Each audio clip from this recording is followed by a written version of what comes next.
Bem, vamos hoje falar da segunda parte da matéria sobre o movimento de um fluido como corpo rígido, falando então do movimento do fluido em rotação, desta vez em vez de translação. Ora, vamos aqui partilhar o ecrã com os slides. E cá está. Então, vamos considerar uma parcela de fluido com uma velocidade v relativa a um referencial ele próprio não inercial que pode estar em movimento e em rotação com coordenadas x, y e z minúsculo.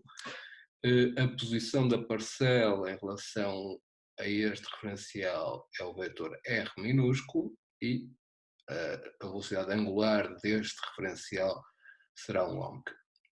Tudo isto ainda temos que considerar a posição absoluta do próprio referencial móvel em relação ao referencial fixo, que vamos designar de R maiúsculo, e esse referencial fixo, ou um referencial inercial, tem coordenadas x, y e z maiúsculo. Então, a posição absoluta da parcela de fluido será a soma, até vou começar por aí, dos dois vetores, da posição relativa e da posição absoluta do referencial móvel. Okay? Será este S meio, este vetor S, que é a soma dos dois vetores. A aceleração absoluta da parcela de fluido será a aceleração relativa mais a aceleração do próprio referencial móvel. Mas se começarmos pela posição absoluta da parcela de fluido, que aqui está, e integrarmos uma vez derivarmos uma vez em ordem ao tempo, ficamos com a velocidade absoluta, resultante da derivada da posição absoluta, mais a velocidade relativa, que vem da derivada deste termo, e agora temos ainda a velocidade do referencial móvel, mais o efeito da velocidade angular do referencial móvel, este último termo. Se derivarmos uma outra vez ainda, ficamos com a aceleração absoluta da parcela de fluido, que vai ter estes 5 termos que aqui estão. Temos a aceleração relativa, que vem deste primeiro, temos a aceleração do referencial móvel, que vem do segundo, e depois temos 3 termos que vamos agora ver. Temos o efeito da aceleração do referencial móvel, tudo bem, portanto a derivada temporal do ômega vezes este vetor r. Temos uma aceleração de Coriolis, que resulta desta derivação também, e temos a aceleração centrípeta. Este quinto termo, no fundo, deste lado direito, que é o que nos vai interessar, na verdade. Porquê? Porque se a parcela de fluido não estiver a acelerar em relação ao referencial, que é o que nós vamos considerar, então o dv/dt é zero e o primeiro termo desaparece. Se não houver translação de referencial móvel, ou seja, se ele só rodar, mas não se movimentar em relação ao referencial fixo, a sua origem, então, como será o caso, por exemplo, de um reservatório a rodar em torno de um eixo, então este segundo termo também vai desaparecer. Se a velocidade de rotação desse reservatório for constante, portanto o ômega não variar no tempo, então perdemos também o terceiro termo.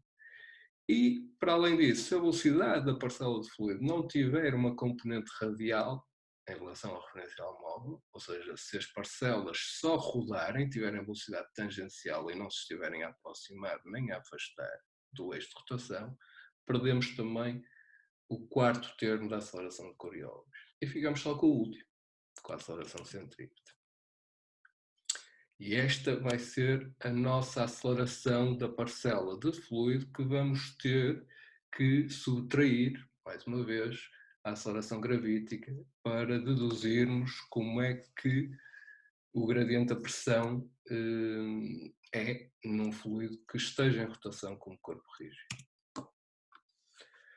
Então, considerando um reservatório de água, por exemplo, ou outro líquido, a rodar em torno de um eixo vertical com uma velocidade angular constante, como o que aqui está, a aceleração do fluido acabamos de concluir que era igual à aceleração centrípeta, ok? Se agora fizermos o cálculo vetorial desta aceleração, ficamos com o quê? Ora bem, a aceleração, a velocidade angular no eixo dos z's, duas vezes, e o vetor posição r, que aqui está. Fazendo este produto, ficamos com um termo em r, ok? Nós aqui vamos usar coordenadas polares, portanto, r, θ e z, e então em r temos uma aceleração centrípeta que é igual a menos ômega ao quadrado r, okay? A apontar para dentro, para o eixo. O que precisamos de subtrair ao G é, na verdade, somar o menos A, não é? Portanto, temos que subtrair este A e, portanto, vamos ter uma aceleração composta, o G maiúsculo, do caso da translação, vai ser igual a G gravítico menos A. Aqui está. O que nos dá um vetor com esta direção, quer dizer que a superfície neste ponto tem que ser perpendicular a este vetor, tal como era no caso da translação, só que aí a inclinação da superfície era constante. Aqui já não é, porque temos aqui, vamos ter termos ao quadrado que vamos agora derivar. O gradiente da pressão é, portanto, dPdr, dPdθ e dPdz vai ser igual a ρ G menos A, ou seja, ficamos com o vetor da aceleração gravítica aqui, menos aquilo que acabamos de derivar a seguir, menos ômega ao quadrado R, 0 em θ e 0 em Z. E, portanto, a pressão, que é o que daqui se conclui, vai variar com a distância ao eixo, ok? E vai ser tanto maior quanto for a distância ao eixo, e continua a variar na vertical da forma normal, ou seja, um ρg dz aumentando na profundidade. Se olharmos para uma linha de pressão constante, ou seja, para encontrarmos uma equação para a superfície, podemos analisar a variação da pressão à custa das derivadas parciais, vezes dr e depois vezes dz, ficando com esta equação que aqui está. Integrando primeiro em ordem a r e depois em ordem a z, nós ficamos com uma expressão para a pressão que é igual a um termo radial, ρ ômega ao quadrado r ao quadrado sobre 2, menos ρgz, mais uma constante que é uma pressão conhecida, tipicamente a pressão na superfície, ou a pressão num outro ponto em que se conheça o valor. Okay? No caso mais normal, nós colocamos a origem do referencial na interseção do eixo de rotação com a superfície, e nesse caso o R é igual a 0 e o Z é igual a 0, e portanto a constante C0 será a pressão atmosférica, que é a pressão na superfície. Então nesse caso ficamos com a pressão em qualquer ponto do nosso fluido vai ser igual à pressão atmosférica mais ρ ômega ao quadrado R ao quadrado sobre 2 menos ρgz, com o Z negativo à medida que descemos e, portanto, a pressão aumenta. Se resolvermos esta equação para Z, portanto, manipularmos isto para termos uma equação para Z, então ficamos com Z igual à pressão atmosférica menos P sobre ρg mais ômega ao quadrado R ao quadrado sobre 2G, ou seja, na superfície a pressão é igual a PA, à pressão atmosférica, portanto este primeiro termo desaparece, ficamos com uma equação para a altura dos pontos que definem a superfície. Z igual a ômega ao quadrado, R ao quadrado sobre 2G. E cá está. A superfície é agora uma parábola e todas as linhas de pressão constante também serão parábolas paralelas à superfície, é verdade. Okay. Um caso um bocadinho particular, mas muito comum, é o caso dos reservatórios cilíndricos, com o eixo de rotação no centro. Quando isso acontece, aí pode-se demonstrar, e vocês têm essa derivação na vossa sebenta, aliás, para um caso genérico de um eixo não necessariamente alinhado com o eixo do próprio reservatório, portanto com alguma excentricidade, pode-se demonstrar, dizia, que o nível do fluido em repouso, que é esta linha que aqui está, tracejado, mas que depois não se prolonga, vai ser equidistante do ponto mais baixo, que será sempre no centro, no eixo de rotação, e o mais alto, com a distância a maior distância desse eixo de rotação. Ou seja, quando pomos um reservatório cilíndrico a rodar em torno do seu eixo, o nível no centro do reservatório desce tanto, a mesma distância, que sobe nas paredes do reservatório. Isso só acontece porque, apesar da figura poder enganar, mas não se esqueçam que a distância ao eixo é maior, mas de qualquer forma a figura é quase um semicírculo, não é uma parábola, é um bocado enganadora, mas o volume de líquido que está acima desta linha tracejada é o mesmo do que se perdeu abaixo da linha tracejada. Mais uma vez, isto só é válido para reservatórios cilíndricos a rodar em torno do seu eixo. Não é válido para outras geometrias. O resto é.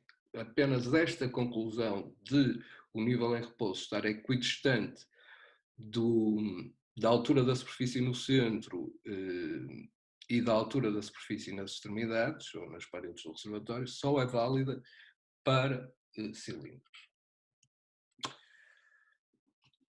Mais uma vez, o que é mais relevante aqui, ou mais importante que eu quero que vocês retenham, é como calcular a pressão em qualquer ponto do fluido em rotação. E a equação única, no fundo, que vocês precisam para isto é esta que aqui está, que já estava no slide anterior. Okay? Então, por exemplo, olhamos para a pressão neste ponto A, que aqui está. Pode ser calculada de muitas formas. Por exemplo, podemos pegar na pressão na superfície acima do ponto A, aqui, que vai ser igual à atmosférica, e simplesmente somar ρg vezes esta altura h. Porque não estamos a mudar a distância ao eixo, só estamos a mudar a cota na vertical e, como estamos a descer, estamos a aumentar a pressão e ela aumenta só ρgh. É a forma mais simples de calcular isto. Ou uma outra forma seria partir do ponto central, que também tem a pressão atmosférica, e agora nós estamos a mudar a profundidade Z, só estamos a mudar a componente radial. Então também posso calcular a pressão no ponto A, simplesmente fazendo a atmosférica mais ρ vezes ômega ao quadrado vezes esta distância toda, R ao quadrado sobre 2. Okay? Vem daqui. Portanto, é este termo agora que estamos a usar, nesta segunda hipótese. No primeiro, usamos este. Já que só havia variação em Z, enquanto que no segundo só havia variação em R. Outro, calcular a pressão no ponto C. Pronto, podemos pegar na pressão atmosférica aqui e somar ômega ao quadrado R sobre 2 ao quadrado vezes ρ dividido por 2. Portanto, ir daqui para aqui. Ou podemos pegar na pressão do ponto A e agora temos que subtrair esta componente radial. E, portanto, seria a pressão do ponto A menos ρ, ômega ao quadrado, R sobre 2 ao quadrado, a dividir por 2. Que é esta aqui. Pressão no ponto D. Tem aqui mais uns exemplos em que podemos andar de um ponto para o outro, não esquecendo de somar a componente gravítica, ou do ρgh, quando mudamos de Z, e somar ou subtrair a componente radial, ômega ao quadrado, r ao quadrado vezes ρ sobre 2, quando mudamos a distância ao eixo de rotação. No caso de reservatórios não cilíndricos, o problema mantém-se, só não podemos é concluir aquela situação que eu já disse da distância equidistante do nível em repouso para o ponto mais alto e mais baixo da superfície, mas não se deixem confundir quando, por exemplo, este caso aqui, que veio de um exame do ano passado, em que tínhamos um líquido a rodar, mas num reservatório agora cúbico.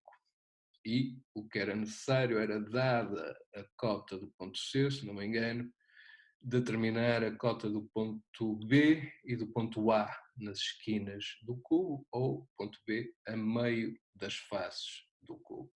E o ponto B tanto tem esta cota aqui, como tem nesta face, como tem nesta, como tem nesta, e o ponto A também nas 4 esquinas. Este problema é idêntico. Imaginem que vocês tinham um cilindro de diâmetro igual ao lado do cubo L, aqui dentro. A superfície na área partilhada pelo cilindro e pelo cubo é a mesma. E, na verdade, o nosso cilindro, perdão, iria ter uma superfície que iria ter uma cota máxima, que está aqui representada por esta elipse, que será um círculo, no fundo, vermelho, com essa cota máxima igual ao B.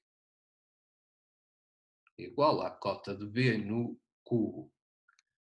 Portanto, essa é a única diferença. Portanto, a diferença é que nós, se tivéssemos um cilindro, só víamos parte da superfície que conseguimos ver no cubo, porque conseguimos ir a distâncias, aqui junto dos cantos, superiores em termos da distância ao eixo de rotação. É apenas isso. Okay? As paredes não afetam a forma da superfície, afetam aquilo que nós vemos da superfície. Deixa-me só ver. A única diferença relevante é, e volto a forçar isto, é que quando os reservatórios pararem, o nível da água no cilindro será ZA, altura em A, mais ZC dividido por 2, o tal luz, enquanto, neste caso aqui, enquanto que na situação do cubo, nós não podemos dizer isso, teríamos que integrar o volume de água que está debaixo desta parábola toda e depois dividir isso pela área do cubo L ao quadrado. Um exemplo, mais uma vez, de um exame, onde temos, desta vez, um tubo em U, em rotação, o fluido é mercúrio, com uma massa volúmica de 13.500 kg/m3, e, admitindo que o fluido se movimenta como um corpo rígido, que o ambiente se encontra a uma pressão atmosférica de 101.325 pascal, e para a situação em que estas dimensões são 1H1 de 0,2 metros, 1H2 de 0,12 e um comprimento L1 de 10 cm e L2 de 5 cm, vamos determinar a velocidade de rotação do tubo, ômega, e depois vamos calcular a pressão absoluta que se desenvolve no interior do tubo e onde é que ela fica. Mais uma vez, vocês devem ver isto como o caso cilíndrico centrado até neste eixo, portanto imaginem um cilindro com raio L1, mas nós só conseguimos ver uma pequena parte da superfície, que é aquela que o tubo nos deixa ver. Essa é a análise que devem começar por fazer, eventualmente. Bem, vamos fazer o exercício. Eu vou ligar aqui o iPad para o podermos fazer. Vamos então fazer o exercício agora. Já temos aqui a representação do nosso caso, de um tubo a rodar em torno de um eixo vertical descentrado. Temos aqui já as medidas que foram dadas no enunciado e a massa volúmica do fluido, que é mercúrio. Ora bem, então, eu já assinalei aqui na figura dois pontos suplementares, o ponto C e o ponto D, que podem servir estes outros pontos para resolver a primeira parte do exercício, que é o cálculo da, da velocidade angular a que o tubo está a rodar para produzir estas alturas H1 e H2 para os braços L1 e L2 que são dados. Uma forma de fazer isto é nós calcularmos a pressão, por exemplo, no ponto C ou qualquer outro ponto, à custa das contribuições vindas do ponto A, a partir do ponto A, e separadamente a partir do ponto B. Então, por exemplo, a pressão no ponto C terá que ser igual à pressão no ponto A, que é atmosférica, porque o tubo está aberto, mais a pressão devido à coluna de água entre o ponto A e o ponto D, ρgh1. E agora, como vamos de D para C, estamos a aproximar do eixo de rotação, a pressão vai baixar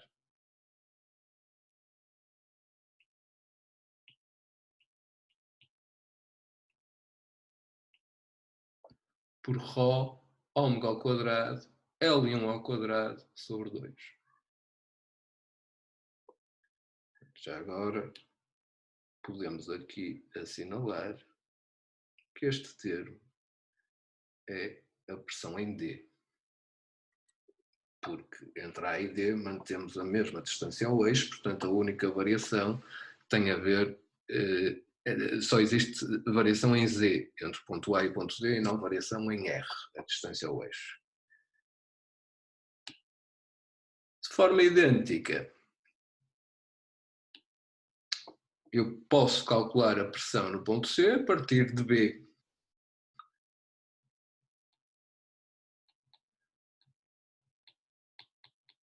Em B a pressão também é atmosférica, porque está aberta a atmosfera.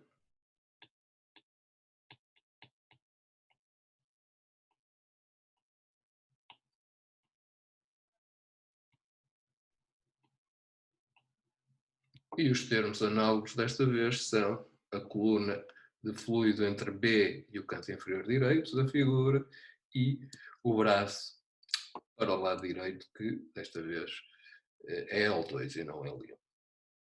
Ora, subtraindo estas duas equações, nós ficamos com ρg H1 menos H2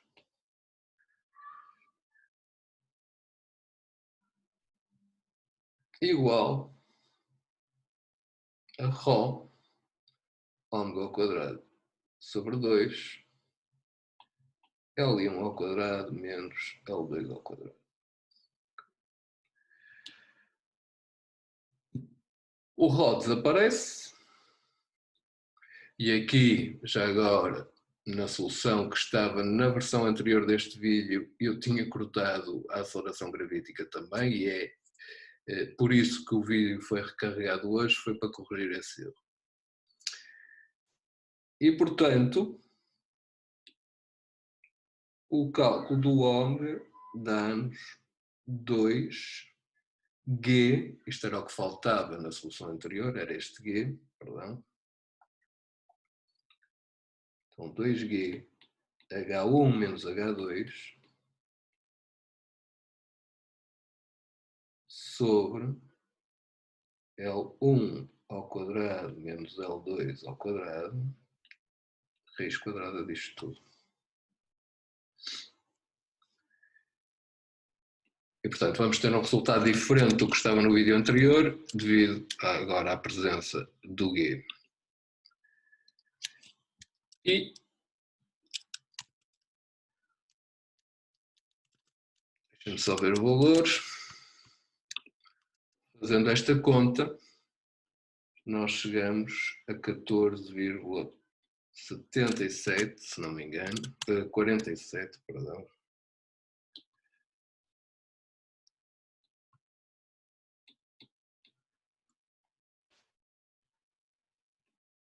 Radianos por segundo.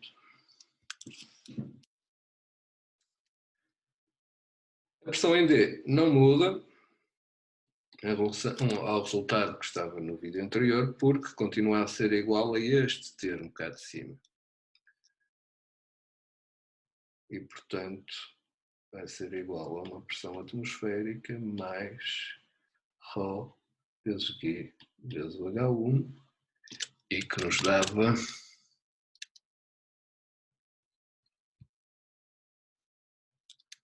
127.812 Pascal.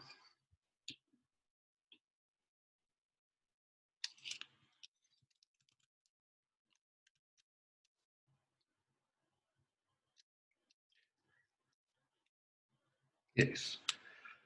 Vocês deverão, portanto, estar agora à vontade para calcular a pressão em. Bem, para terminarmos o nosso capítulo de hidrostática, vamos fazer um breve resumo dos tipos de instrumento de medição de pressão que existem. Vamos falar de 4 tipos, dos mais comuns. Os primeiros baseados em gravidade, como o barómetro e os manómetros.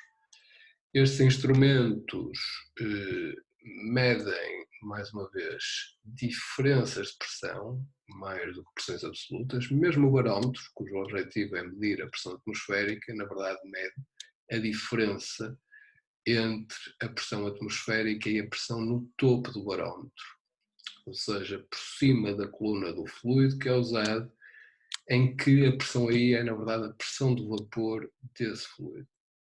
Daí ser também vantajoso usar mercúrio, porque tem uma pressão de vapor muito baixa e, portanto, a coluna de mercúrio que se obtém aí é, na verdade, se fizermos ρ vezes o ρ do mercúrio vezes G vezes essa altura, temos uma pressão muito parecida com a pressão atmosférica, já que a que está por cima dessa coluna é muito baixa. Isso é outra vantagem da utilização do mercúrio, é essa coluna de mercúrio, devido à sua massa volúmica, não precisar de ser muito alta para produzir uma pressão igual à atmosférica. Estamos a falar de 760 milímetros de mercúrio, equivalentes a cerca de 101.000 Pascal. Já com a água, naturalmente, precisaríamos de 10 metros de coluna d'água, o que tornaria o barómetro enorme. Os manómetros também são muito usados, por exemplo, para medir a pressão de um escoamento. Nesse caso, por exemplo, no caso da figura da esquerda, ele está, na verdade, a medir aquela coluna do líquido do manómetro, por exemplo, a água, está a medir a diferença entre a pressão P1 no escoamento e a pressão atmosférica. Nesse caso, a P1 seria superior à atmosférica pelo ρg H que o manómetro registra. Há outras versões de manómetros com outros instrumentos para facilitar a leitura, como é o caso da figura da direita.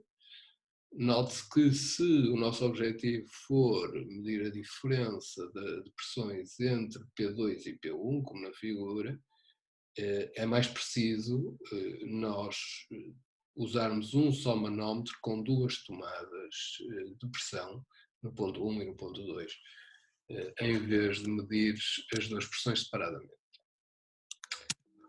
Um segundo tipo de instrumentos são os instrumentos baseados em deformação elástica, como por exemplo o tubo de Bourdon, onde, usando a figura como exemplo, o tubo está ligado a uma tomada de alta pressão em baixo e essa pressão vai fazer com que o tubo rode nesta direção e, com este ou outro sistema de engrenagens ou outro sistema de conversão deste movimento numa leitura de pressão, neste caso faz rodar um ponteiro que, para uma escala devidamente calibrada, nos daria logo a medição da pressão.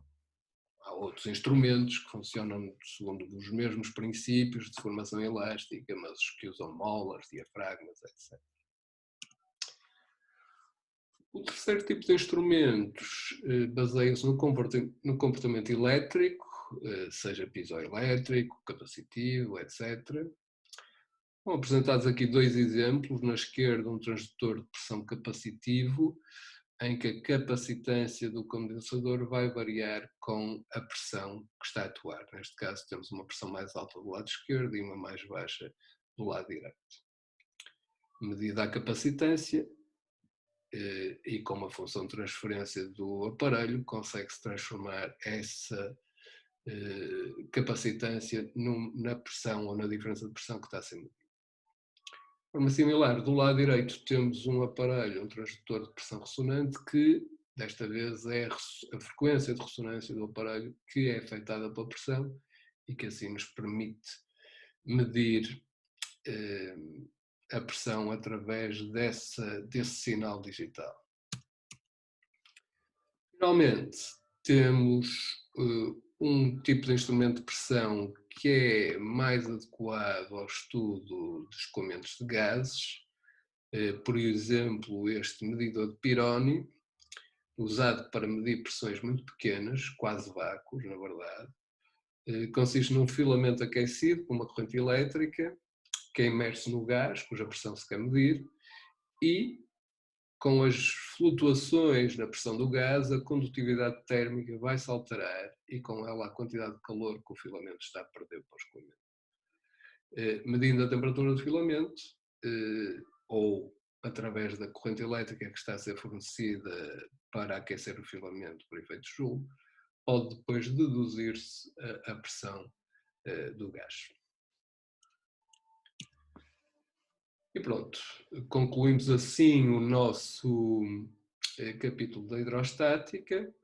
Estes dois slides apresentam um resumo da matéria que vocês devem saber. Isto é uma boa altura já agora para vocês lerem o capítulo 2 da Sebenta, que cobre esta matéria toda. A aula de hoje em particular está nas últimas páginas desse capítulo.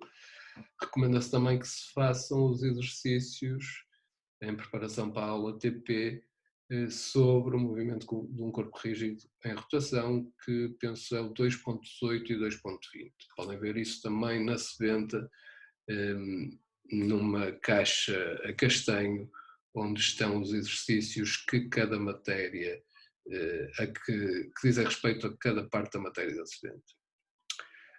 Então, rapidamente, passando os olhos por este sumário, nós começamos por conhecer a Lei Geral da Hidrostática para um fluido em repouso. O gradiente da pressão só varia com a profundidade, com a aceleração gravítica G. Depois disso, com esse conhecimento da variação da pressão, fomos calcular forças sobre placas planas submersas, em que simplesmente encontramos a pressão no centro geométrico da placa, a uma profundidade HCG, e multiplicada pela área temos a magnitude dessa força. Sabemos também logo a inclinação que a força vai ter, porque vai ser perpendicular à da placa plana, e a placa plana sabemos estar na diagonal, com que ângulo faz com a horizontal, se está vertical, etc. E depois também aprendemos a determinar o ponto de aplicação dessas forças. Sempre ao lado mais profundo em relação ao centro geométrico, por uma distância ycp, que por isso tem sempre um sinal negativo a indicar que é para o lado mais afastado da superfície do fluido que está a produzir a força hidrostática. Depois, generalizamos isto para o cálculo de forças sobre placas curvas submersas, em que decompusemos o problema em duas partes. A força horizontal, como se fosse uma força sobre uma placa plana vertical, resultante da projeção da superfície curva no plano vertical, e a força vertical, que determinamos a partir do peso do volume de fluido sobre a placa ou ausente sobre a placa. Se estiver ausente, será uma força vertical positiva para cima; se estiver de facto por cima da placa, será para baixo, na vertical também. E a partir dessas duas componentes e das linhas de ação respectivas, conseguimos determinar o ponto de aplicação dessa força hidrostática sobre superfícies curvas. Não esquecer que se a superfície curva tiver uma curvatura constante e a força resultante passará por esse centro de curvatura comum a todos os pontos da superfície, mas só nesse caso. E isso simplifica bastante o problema, porque temos à partida logo um ponto por onde a força hidrostática vai passar. Se não, temos que determinar esse ponto através da intersecção das linhas de ação da força vertical, ou da componente vertical da força hidrostática e da componente horizontal. Depois, olhamos para o conceito de impulsão e como calcular a força de impulsão. Passamos para o momento composto pela força de impulsão e o peso e a situação de estabilidade e instabilidade, dependendo se o momento que essas duas forças produzem é restaurador ou desestabilizador. E passamos depois para os fluidos em movimento como corpo rígido, primeiro em rotação, em translação, depois em rotação, onde a lei geral da hidrostática é modificada para incluir essa aceleração e não apenas a gravítica. Pronto, será depois, vocês têm que perceber como calcular a pressão nesses fluidos em movimento como corpo rígido, seja em translação, seja em rotação. Aprendemos também a determinar a orientação da superfície no caso da translação e a forma e localização da superfície no caso, que é uma parábola, no caso da rotação. E acabamos, como ainda há pouco vimos, com alguns tipos de instrumentos para a medição da pressão. Para a próxima aula passaremos para o capítulo 3, Relações Integrais de Volumes de Controle, onde começaremos por uma ferramenta para transformar as equações que existem, fundamentais, que estão construídas para sistemas de massa, em equações para volumes de controle, para nos permitir uma estratégia euleriana no estudo dos problemas da mecânica dos fluidos, sobretudo da engenharia. Ora bem, vou interromper a gravação.